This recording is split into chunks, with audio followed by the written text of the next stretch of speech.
Naqueles dias o povo de Israel foi lutar contra os filisteus. Os israelitas acamparam em Ebenezer, e os filisteus, em Aveca. Os filisteus se aprontaram e entraram na luta. Eles venceram os israelitas, matando no campo de batalha mais ou menos 4.000 soldados. Quando aqueles que tinham escapado voltaram ao acampamento, os líderes do povo de Israel disseram: por que é que o Senhor Deus deixou que os filisteus nos vencessem hoje? Vamos trazer de Siló para cá a arca da aliança, para que assim o Senhor esteja no meio de nós e nos salve dos nossos inimigos. Então mandaram mensageiros a Siló para trazerem a arca da aliança do Senhor Todo-Poderoso, que se assenta no seu trono entre os querubins. E Ofni e Finéias, os 2 filhos dele, vieram junto com a arca. Quando a arca chegou, os israelitas gritaram tão alto, que a terra tremeu. Os filisteus ouviram os gritos e disseram: escutem esses gritos no acampamento dos hebreus.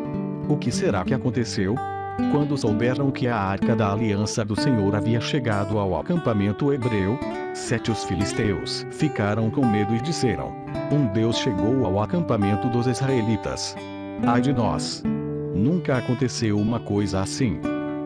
Ai de nós! Quem poderá nos salvar destes poderosos deuses? São os deuses que atacaram os egípcios com todo tipo de pragas, no deserto. Sejam corajosos, filisteus. Lutem como homens, ou seremos escravos dos hebreus, como eles já foram nossos escravos. Lutem como homens.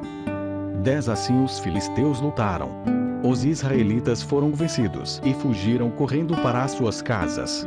E houve uma grande matança. 30.000 israelitas foram mortos.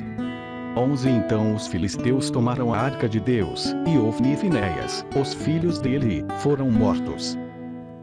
Um homem da tribo de Benjamim correu desde o campo de batalha até Siló e chegou lá no mesmo dia. Para mostrar a sua tristeza, ele havia rasgado as suas roupas e posto terra na cabeça. Ele estava sentado numa cadeira, perto da estrada, esperando. Ele estava muito preocupado com a arca da aliança. Quando o homem deu a notícia, toda a gente da cidade ficou apavorada e começou a chorar alto. Ele ouviu os gritos e perguntou: que barulho é esse? Então o homem correu para contar as notícias a Eli. Ele estava com 98 anos e completamente cego.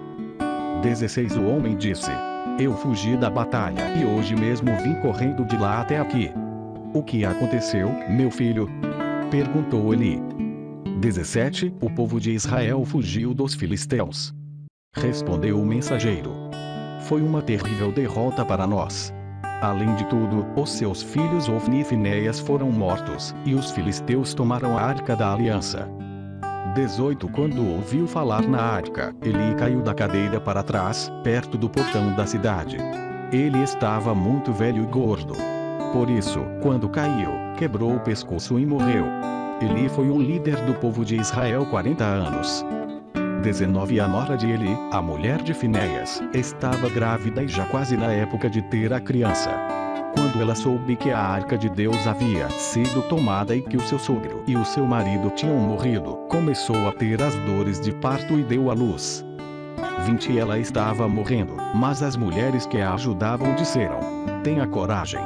Você ganhou um filho. Ela não se interessou e não respondeu.